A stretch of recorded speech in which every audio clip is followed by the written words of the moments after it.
Well, welcome. For those I haven't had a chance to meet, I'm Tom Hassan, and I'm the president of School Year Abroad. And I want to thank you for taking time today to be with us. I'm honored and privileged to have five alums on our screen with me, and I have introduced one of them, and then she'll in turn introduce our recipients of our awards this year. And can't wait to jump right into that. But before I do, I want to also welcome us to the 60th year of School Year Abroad. It was on September 9th in 1964 that 11 boys, it was then called School Boys Abroad, got on a boat and to venture across the Atlantic and end up in Spain and Barcelona. And pretty amazing that we've had 6 decades of this wonderful adventure. And I know when I talk to parents and students about it, of course, the language acquisition is important, the cultural immersion, incredible. But I also talk about the fact that it really is a maturation process for a group of intrepid students. And I think that's a really important thing that we also help students to do and open their eyes and hearts to the world. So it's just been a wonderful adventure. We'll have time this year during our 60th to note all those wonderful things. You'll be getting a lot of information, and it will culminate in a wonderful gathering in Spain later on this year in April.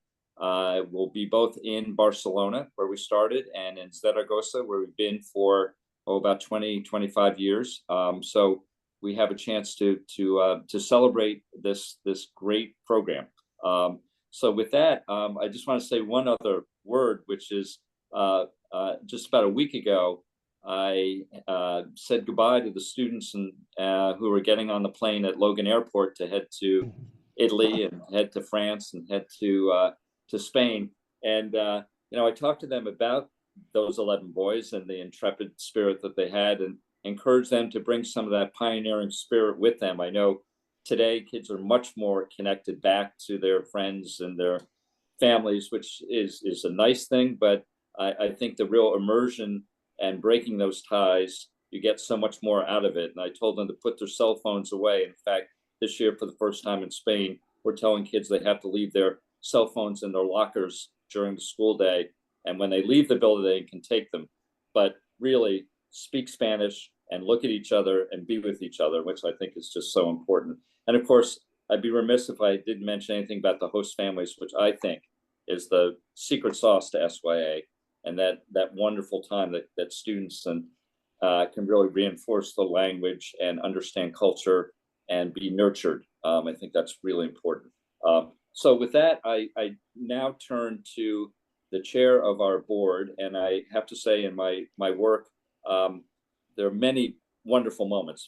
One of them is meeting alums and talking to them. And I would say this, that whenever I ask them about describe your SYA experience, the term life-changing comes up without a prompt. The other privilege I have working with alums on our board, and the chair of our board is Holland Goss Lynch, France class of '86, who dedicates herself in just amazing ways to make sure our organization is not only looking at what we do today, but how we can continue to be this vibrant, wonderful organization. And yes, folks, we did survive the pandemic year. That was the only year we didn't have students abroad, but we made that through and are just thriving. So under Holland's great guidance as chair of the board. So Holland, I turn it over to you.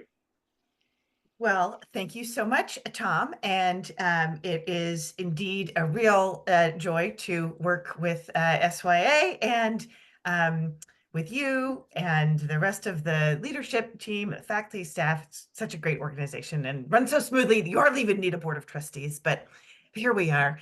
And really, the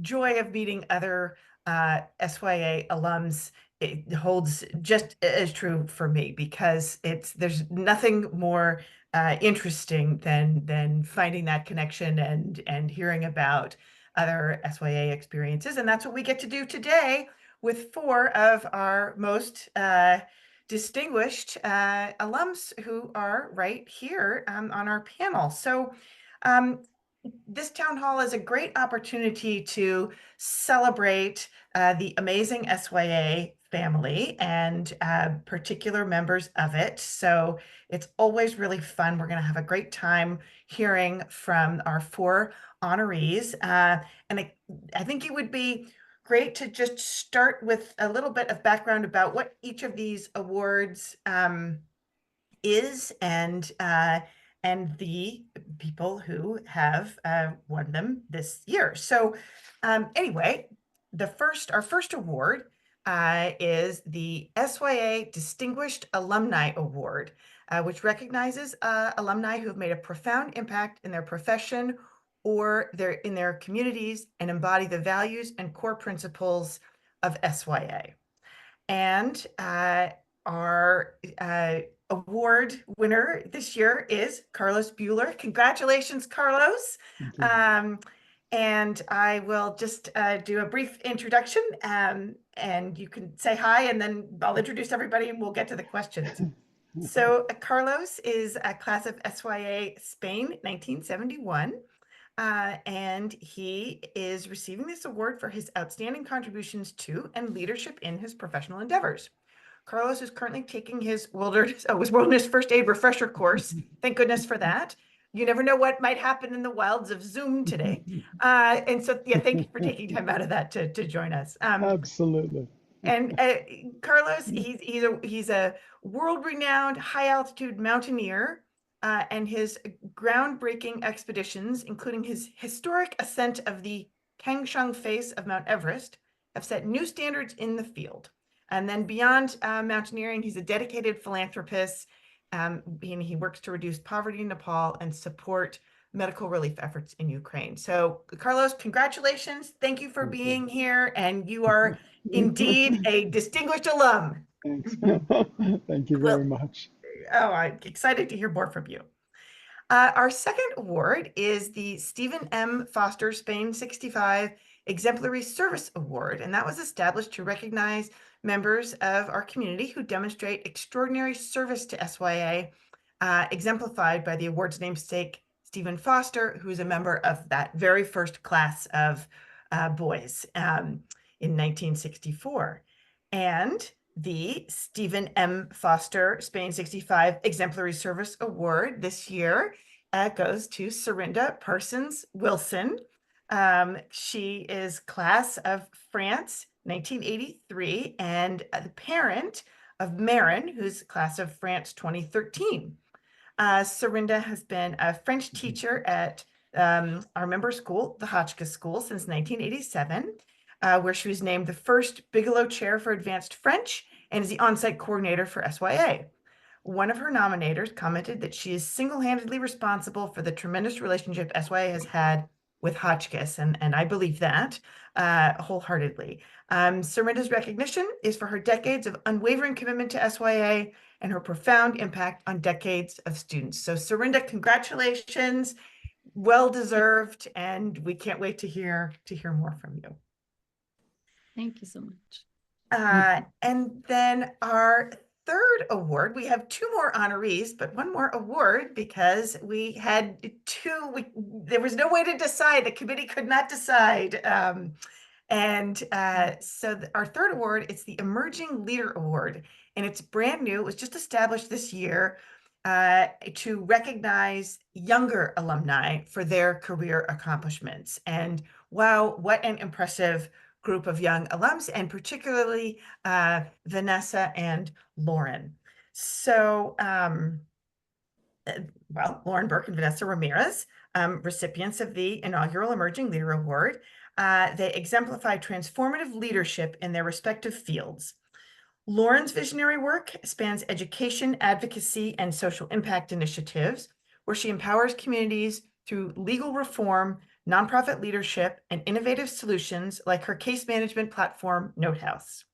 Vanessa, a trailblazer in juvenile justice reform, she has revolutionized workforce development for justice-involved youth, reduced recidivism, and reshaped national policy through her leadership at the Harris County Juvenile Probation Department and her nonprofit 8 Million Stories.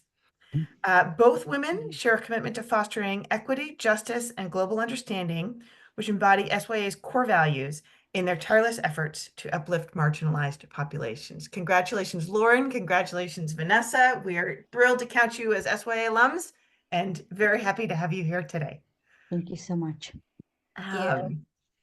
Well, and I also realized I neglected to express my gratitude to the awards committee who receives these nominations and then has the difficult job of choosing the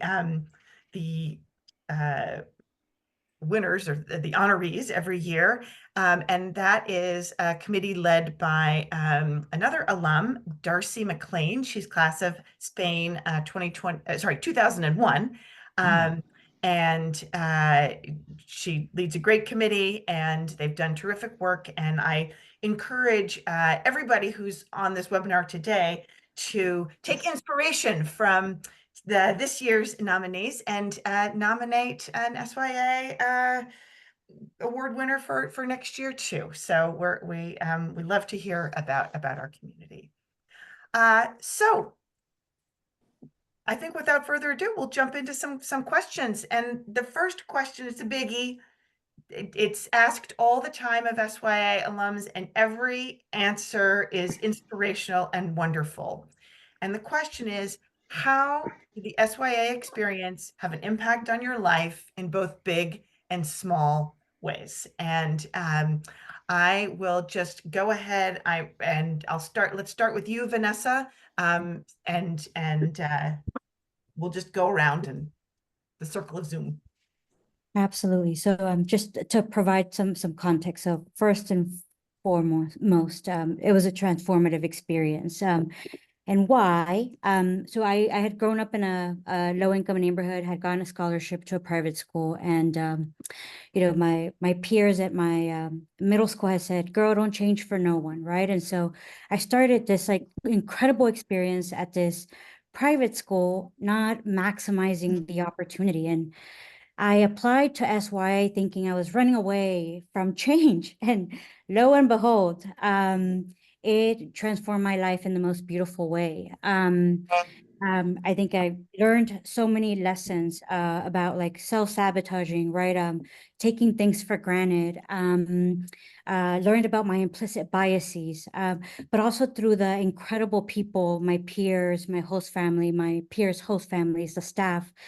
It opened up a whole new world for me. When I got back, a very independent, very mature Vanessa was sent home, much to the dismay of my very strict Mexican mother.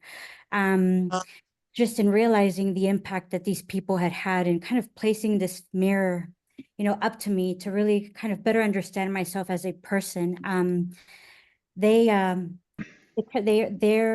Their impact is why and how I ended up in the juvenile justice reform world, if you will, because it was about appreciating and respecting differences. And that lesson there has been at the core of every life moment that has redirected my career. So I'm eternally grateful to SYA for for the humility, for the awareness, for the exposure, for and just for introducing me to incredible people that have shaped my life in the most impactful way. Oh, thank you, Vanessa. I think you're not alone in many of those feelings, but it's always so inspiring to hear. So thank you. And how about on to Carlos? I would say that there were two areas that really impacted me. And let's face it, when I came to SYA in '70, I was a kid, pretty young and pretty immature, and found myself among a group of people that I was insecure around, and trying to keep up was a challenge. And I found myself as a kind of rebellious little kid, not sure where the boundaries were. You know, I'd come from a background where I'd been kind of pushing the boundaries and getting into trouble. And you know, I remember in my 10th grade year, I was smoking a lot of marijuana, and my mother mentioned about going to Spain. I said, oh, I can't even imagine that. I had hair down to here. I was a typical 10th grader. And when I got to Spain, I I kind of did a double take, and I wasn't sure how to fit in. And I proceeded to get into some serious trouble with SYA over the Christmas break. And you talk about justice, Vanessa. I was in a sense, called to answer for my behavior, which was, I think, in Madrid over Christmas, staying out all night. And it was a fascinating impact on me because I remember being judged by a group in my own class among the staff and a kind of class headed jury, and having to respond in a way that was very humiliating and left me feeling even less secure about my position there. And what I found was forgiveness, understanding. There was stern warning. I recognized that I was nearly terminated in the program, and yet somebody must have said, let's give him another chance. And that resonated with me always. When I think back now about how SYA impacted me, I recognize that somewhere in that strict system, which I totally understand today, you can't have students disappearing overnight, but it was in Toledo, Spain, and any of my classmates that are on this call might remember the craziness that happened in Madrid. We were all kind of crazy, but I was especially irresponsible.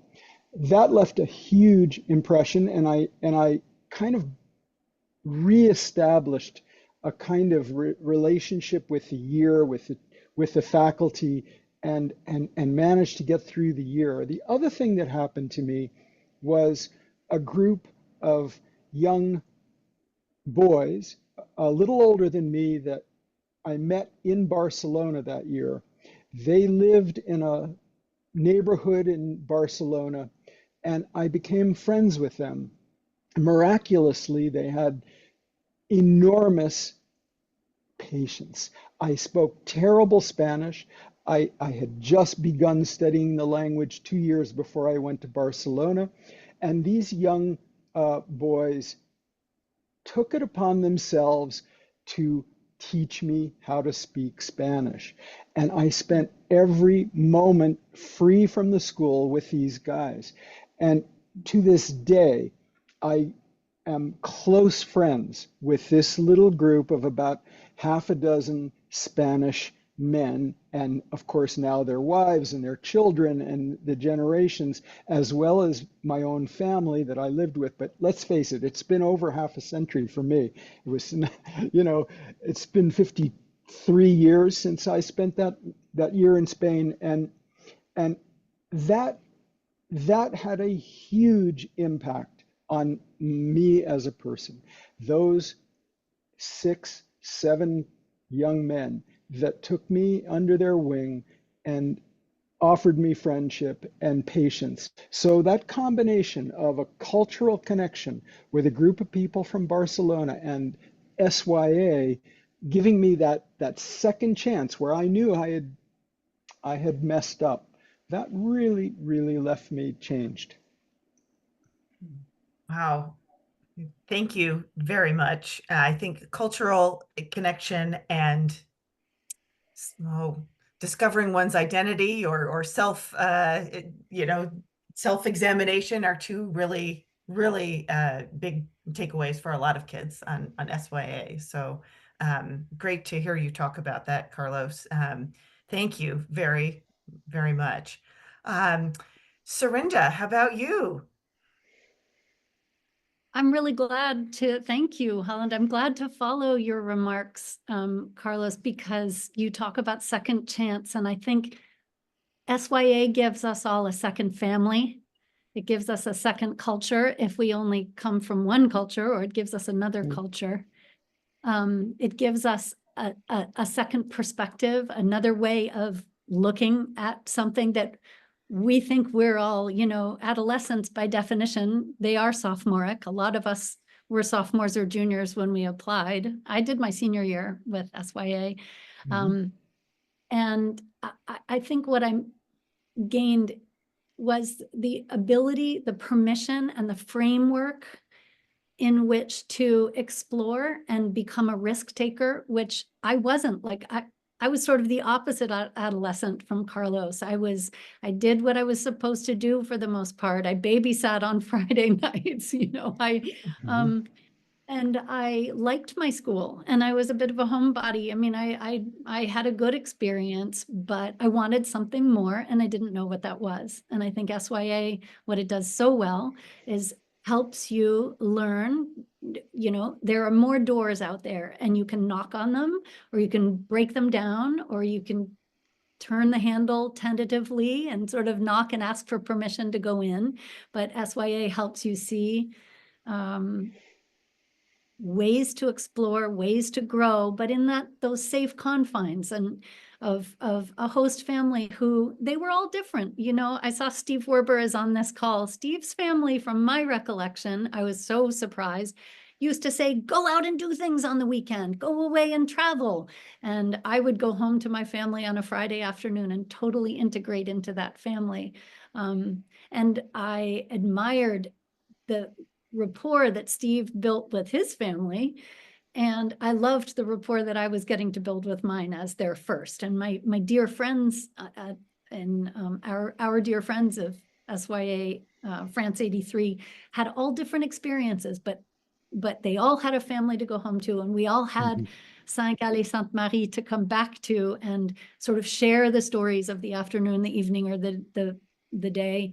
I can't help it as a teacher underlining the importance of repetition when we're learning. Learning is about repetition and about making mistakes and about sort of modifying from the mistakes we made. And I was able to do that over and over and over in a pretty safe and encouraging way. And I think SYA helped me come out of not a shell. I wasn't a super, super shy kid. I mean, but I learned that I could trust my voice, find my voice, look for a voice. And I'm a firstborn. And so I actually had a lot of responsibility as a 15, 16-year-old, but that ability to sort of, I came from a small town.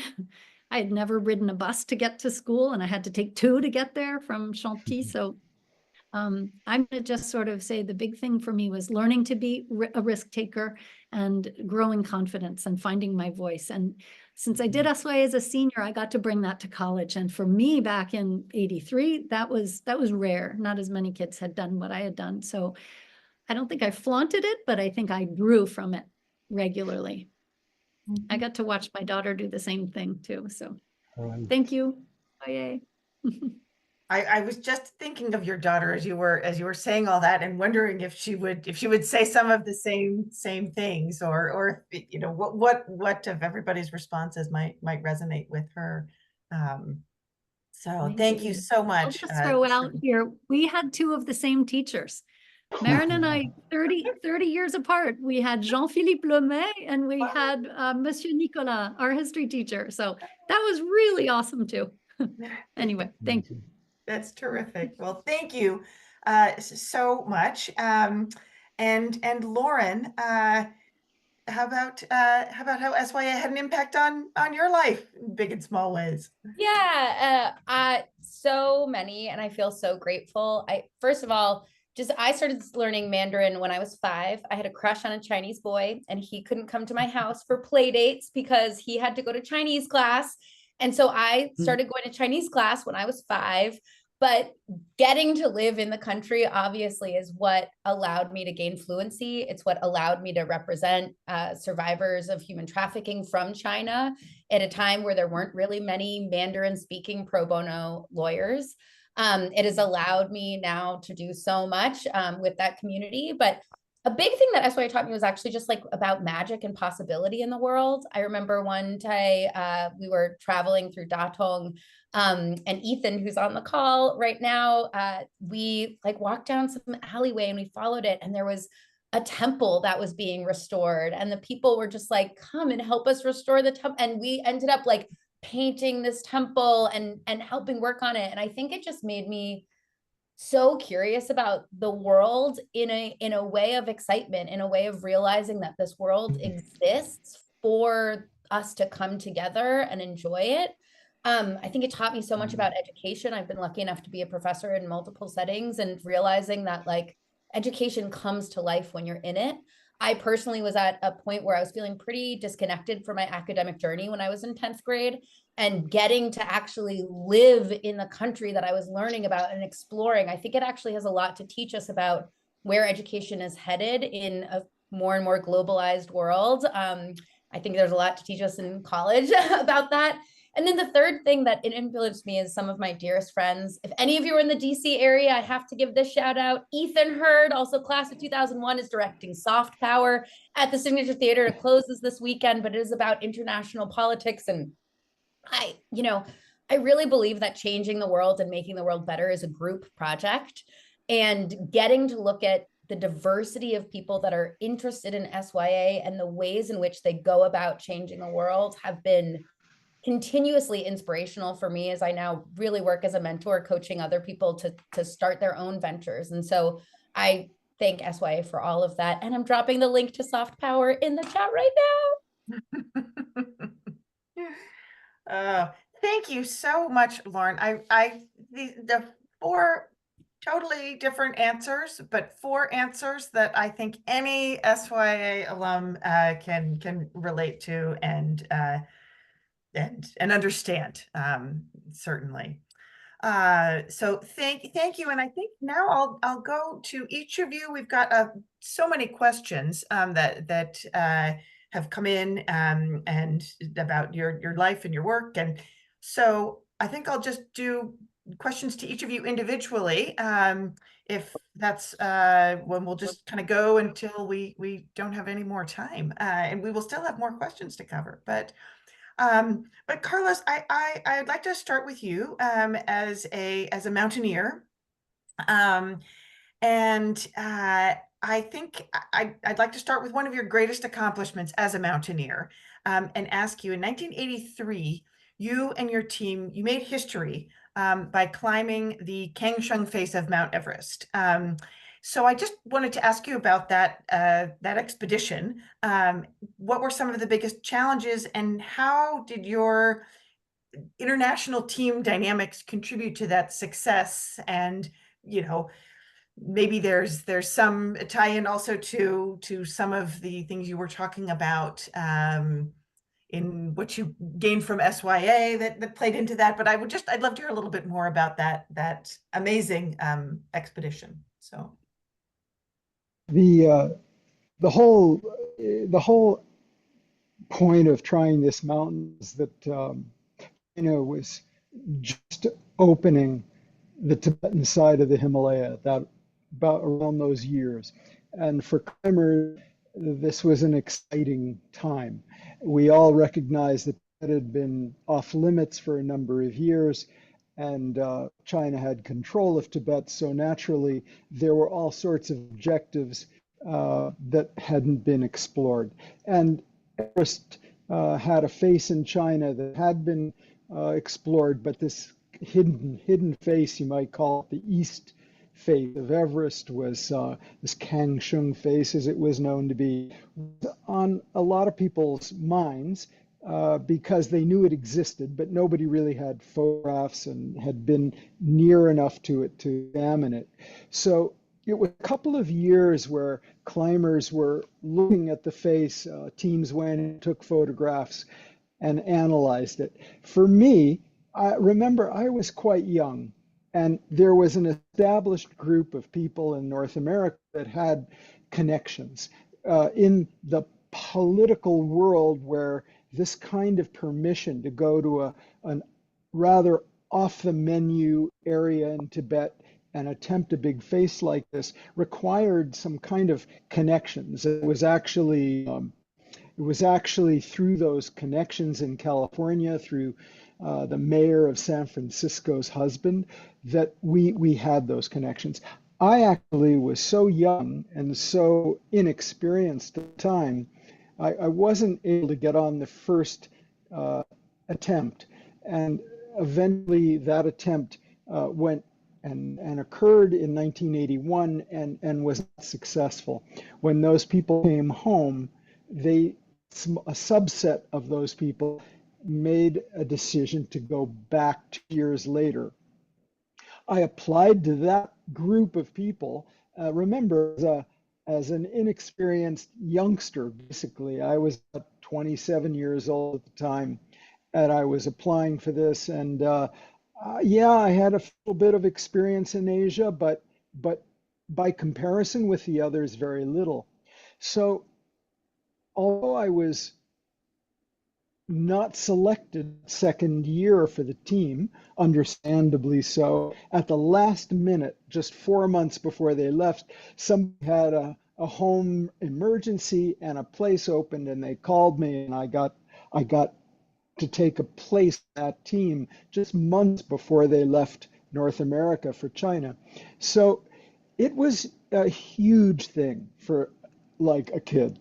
You can imagine I would just dream of exploring that northern side of the Himalaya in my lifetime from Tibet, which, Tibet was kind of a mystical place for all of us back then, Lhasa and all of what it stood for. We'd heard about it, but it didn't seem real. It turned into a very, I will say, strongly knit group of people. And the reason was because of the first attempt failing, there had been this sense that we didn't know if it was even possible. And that, I think, is what brought the group together. To just answer your question about how those team dynamics worked, it was very, very overwhelming to me to be among these gods in the climbing world. They were people that had climbed the hardest and most difficult climbs in the day here from North America. And I was someone without much altitude experience. But because none of us really knew the answer to whether the face could even be climbed, not whether we could individually climb it, but whether it could be climbed, that really knitted the team together. And people were willing to make sacrifices that I don't think under a normal situation people would have been willing to make. I got sort of caught up in that excitement, trying very hard, like I did in SYA, to be a part of a group that in the beginning I felt very much an outsider. And that was this process of trying to answer that question, to trying to solve that problem of climbing the face is what brought us together. And I have to say that, we still together as a team now, every 5 years. It's been 40 years. We had our 40th celebration. We're all, a lot older than we were back then. And we even get together now, finding that all of those egos and things that were so strong back then, you begin to understand after a half a century how unnecessary all of that stuff is, and we bond in a great way that was born there, trying to solve that problem. So it was a great legacy kind of feeling that I came away with. That's so interesting to hear, and speaks exactly to what Serinda was talking about, the coming together to solve a problem, and that challenge in education where you have to make mistakes to get to the next level, and because they hadn't been able to get there the first time, the motivation for getting there the second time and figuring it out was even stronger. So I'm sure it was such an amazing experience. That's you could probably write many books about it. But Serinda, I'm going to go to you next. And so much of the reason for awarding you this honor today is because of your support for students who are abroad, and also your very able way of spotting kids who would be great candidates and then encouraging them to apply to SYA and take on that challenge. So I was just wondering if you'd like to talk a little bit about just finding students for SYA today and what that's been like for you as a member school representative, and also your special ways of supporting the kids as they are there, since you know so well from your own and your daughter's experiences. Thank you. It's a delicate balance of how much do I spot somebody and say, hey, I think, because I don't teach the classics, so I don't know what kids might be directly most interested in going to Viterbo for a year, unless I work with them in some other capacity. But also, I always say to students, this is not the kind of thing that anyone should convince you to do. SYA is not about, parents should not say you should do this. College advisors or consultants, educational consultants should not say you should do this, in the same way that they might say you really should take this level of a class or that level of a class. I think things have gotten so competitive in our culture and applications and the ways my students approach things today as compared with the way they did 30 years ago is surprising to me. And I think sometimes it erases some of their youth and ability to make those mistakes that I talked about and learn from them. And, they think they need to polish everything. And I think, so I start talking to all students about SYA, even when we do the 10th grade presentation. I try, if I have a moment to say it, I try to say, you may have just arrived here at our school, or you may be here from another country or from far across our country, and this may never appeal to you while you're here at our school. But someday you might want to spend some time in another country, on another continent, somewhere else, where you maybe don't speak the language. And so this might fit, a kind of an SYA might fit. So just listen. Also know that the student living across the hall from you might be interested. And so it'll enhance your conversations, or you might have a senior proctor in your dorm who has just come back from SYA, get to know people through this kind of thing. So the quick answer is I try not to convince anybody. I remember when I first got here, having a colleague who said she had identified somebody who would be really good for SYA. And I actually sort of dug my heels in on that. I didn't think that that was fair, because I thought, how would I know if somebody, look at all the five of us and Tom's getting into SYA too. We all got there from different angles. So I tend to talk to kids about what do you have to gain from putting yourself in the way of SYA. And in the old days, if they applied, they were going to get, if they got in, they were meant to take that space. Some of you might remember. Now, I think they have the beauty of applying and getting to make the decision. They decide to apply, but then they can decide to accept if SYA offers them a place. So that's pretty lovely. They have time. So I try to talk to kids about, you all learned the other languages that you speak. Language is just part of SYA. It's really much more about experience and adventure and doing it in community. SYA is so intentional about what it offers students, but it's not prescribed, if that's fair to say. It's not a one size fits all in any way, but SYA is such an intentional community and such a loving, caring community. And I say, you'll have an advisor. You might not have the same situation you do here at school. You'll have a family, but it'll be a different sort of, so everything is familiar and different at the same time. And when they're there, I think because SYA is coursing through my veins, I just can't help myself. I love to kind of reach out. And I do send them little snail mail things still, because I believe in snail mail. Going to the post office was a really big part of my life.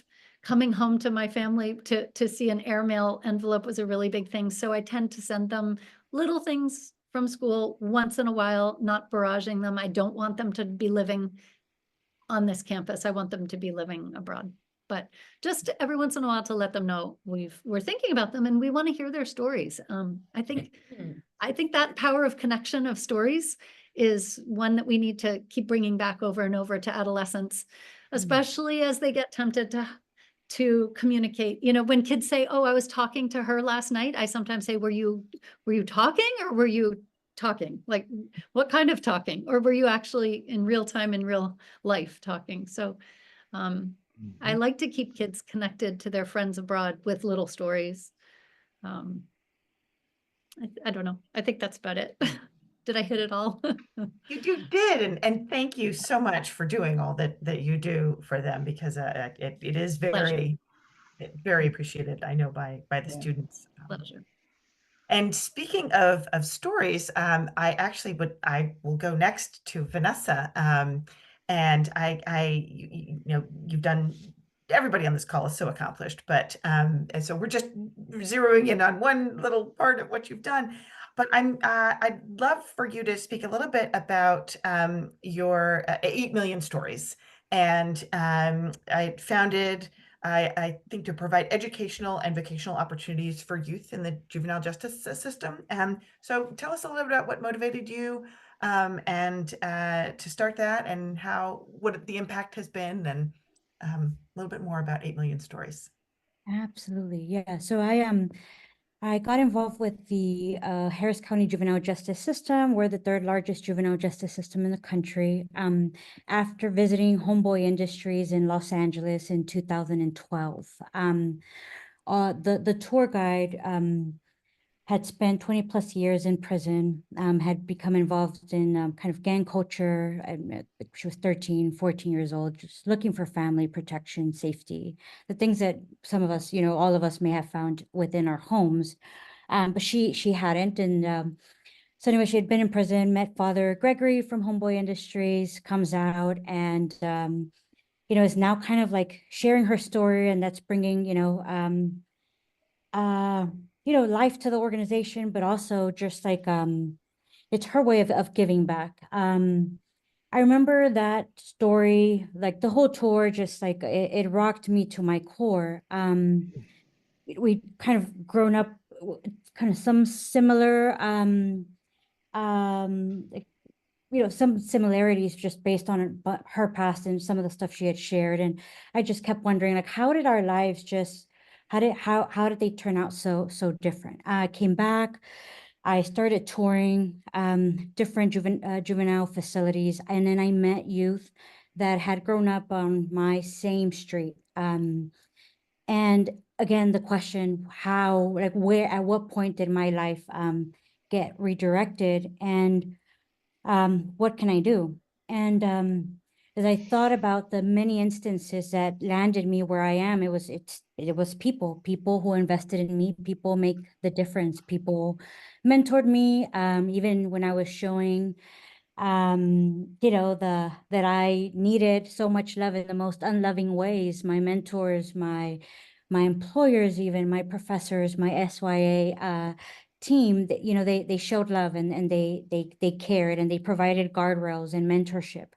And so just kind of understanding that people just didn't give up on me even when I was giving up on myself. I wanted to do more to support this population. As I was kind of digging, realized that it costs more money to send a kid to prison for a year than to send them to the University of Texas in Austin, right? So it's like, how do we think about where we place our resources? And then beyond that, realizing that in Texas, while you're not old enough to vote at the age of 17, you are old enough to be tried as an adult. And so what was happening was that these 17-year-olds were being released from facilities at the age of 17, not really with the opportunity to make some mistakes in a safe environment, but really with like very directed kind of experience in these facilities, and then being sent out to community and say, make smart decisions. We didn't help you make them, but we hope that you will. If not, we will never know because you'll go straight to the adult criminal justice system.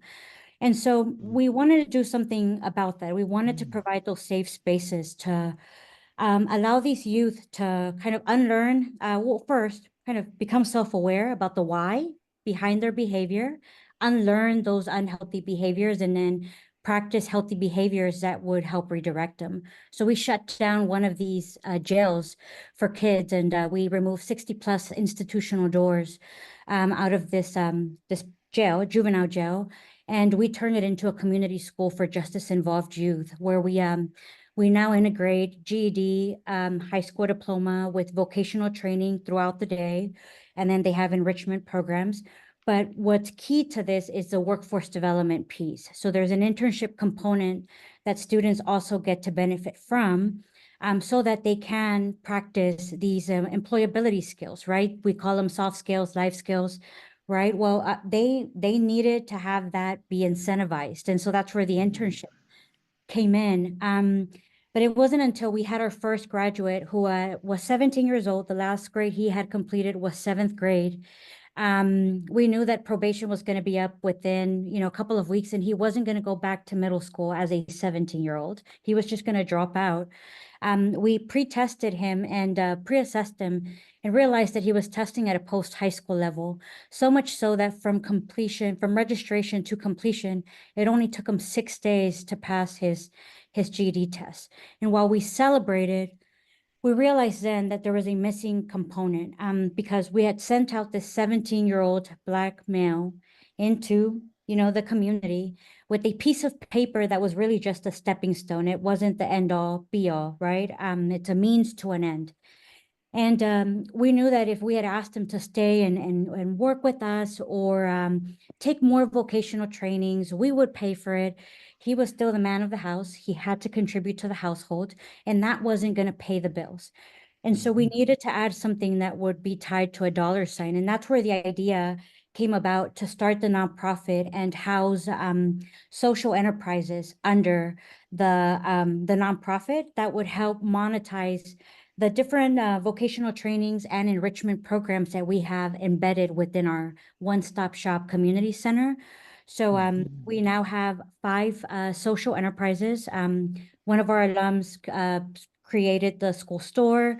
We have a t-shirt business. We have a woodworking business. We have a laser engraving and laser cutting business, a 3D printing business, and a branding and marketing business. And the 6th one was going to start this year. It's going to be our culinary arts social enterprise. And all of these things are just opportunities and safe spaces to practice the things that if we were to send them out to an employer partner, they would get fired, strike one, you're out. And now not only do they not have opportunities to practice employabilities that help them get jobs and keep jobs and advance in their careers, they also now have lost income that sometimes, it's urgency that causes them to go back to what got them involved with our system in the first place. So we really are trying to create and link arms with over 30 community partners. Like just as Lauren said, and I loved it, changing the world really is a group project, and we're not doing it by ourselves. We're fortunate to have a strong community here in Houston that kind of understands their lane. They stay in it so that we don't provide watered down services. But we've now had over 100 graduates from our program. Many of the alumni are here working still. Some have been promoted to intern managers, and now they have to manage their own peers. But it shows not just them, the community at large and the staff here, but it shows them. And that self-love piece is key to what we're doing here, what they're capable of. And they don't have to rely on what they've done in the past, nor does that define them. They're capable of so much more if they just maximize opportunities, just like I realized after attending SYA. Well, thank you for doing that very difficult work. That is really, it sounds like you're making a huge difference in the lives of many, many people, which is wonderful to hear. And you're referencing of changing the world being a community effort. It takes me right back to a question for Lauren too. So Lauren, you've co-founded many social initiatives that have also had a great impact on the lives of young people. Your upcoming book, My Social Justice Dictionary, has a goal of inspiring young change makers. And I am curious to know, what lessons have you learned from starting these ventures, and what advice would you offer to the next generation of social advocates? Yeah. I mean, I just want to actually just talk to Vanessa all day and hear all everything she and everybody too. But I'm just like, yes, yes, because I think what we forget often, at least I learned a big lesson on, I was one of the only public school kids back in the day on my SYA chip. I think I was one of 6, I think. And so thinking just about, yes, we can have these opportunities available to the world, but how do we make them inclusive so that everybody can equally participate? So anyways, my brain is just like, but in terms of everybody's equal participation, in terms of changing the world being a group project, during the pandemic, I started an organization called Camp Equity with a friend of mine, where we were like, everybody's online now. Why do kids have to now just be trapped to their geographical location, which is often, unfortunately, in our country, tied to socioeconomic status, to be learning about things? And so we started an online camp. Within 3 weeks, we recruited over 200 kids around the country to teach them about social justice issues by bringing in grassroots leaders, learned from SYA, right? Immersive educational experiences. And to have them learn about things like juvenile justice with somebody who's formerly incarcerated, who's now changing the world. And I bring that up because I think when I was young, I was always like, what's the biggest problem in the world? What is the worst? Is it poverty? Is it racism? Because that's the one I want to work on. And Aristotle has this quote, what's the needs of the world and your talent intersect, therein lies your vocation. And I actually kind of twist it, which is where the needs of the world and your joy intersect, therein lies your vocation. Because I think we sometimes become a little too obsessed with the do what lights you up inside while forgetting about the whole rest of the world. And we also sometimes focus on what's the greatest need while forgetting what brings us joy. And so when I talked to a young person who loved making jokes, I was like, you can do Clown Without Borders. There is an organization that will go to refugee camps and you will make that child's day by making them smile, right? Carrington, whose father's on this call, is an airline pilot, literally making the world possible to bring people from one place to another, right? I could go on and on, but I think it's about, when I now work with people, I'm like, well, what lights you up inside? Is it writing? Okay, you love telling stories. Be a grant writer. Go work for Vanessa's organization, right? Do you love connecting with students and seeing what could be possible and opening up worlds of possibilities to them? Be an advisor, right? And so it's about that joy and the need, and how do we put them both together? And then the last thing I'll say on that is with the dictionary that we wrote, we had 20 people come together to write that piece because nobody is just an expert on social justice. And so we had experts and we had young people and we had people from Obama's cabinet and all of it. And at the end of the day, as I really said, I was like, it's hard that there's so much that's hard in the world right now, but it means there's so much opportunity for you to do something. And you can look into any corner and you can find a way that you can make a difference. And so I think that's just really what I try to just talk to young people about. Well, thank you, Lauren, for that great work. And thank you all so much, not only for your really inspired comments today. We've gone way over I think the time allotted for questions, but it's been so fascinating and wonderful that I wish we could talk for hours and hours. But thank you all for all of those comments for today. And thank you all for being such great advocates for School Year Abroad. And we really wonderful alums. We couldn't ask for better representatives out in the community. So I'm going to turn it over now, and congratulations again to all of you on being this year's honorees. And I'm going to turn it back over to Tom for to take us through some final remarks with just one more thank you to you all. Yeah, So. let me underscore those thanks. And I'm just inspired. What I want to do is beam you guys into the SYA kids in our countries right now, and just you will inspire them to take that wonderful year that they're having and make something in life. And so thank you for all that. And I'm also reminded too that we have been very intentional in the last 10 years or so of literally getting kids out of their seats over at SYA and using the community much more in terms of, so literally one day a week they have field work day where they need to go out and interview people in town and bring that back and share. And so it really is an immersive place-based experience, even more than what you guys had. And I think that's really important. And as a result, I think the kids are just loving it even more to have that connection. So I thank you. And we've got 60 years under our belt, and there's going to be many more years ahead. No pandemics. I don't want to see another pandemic.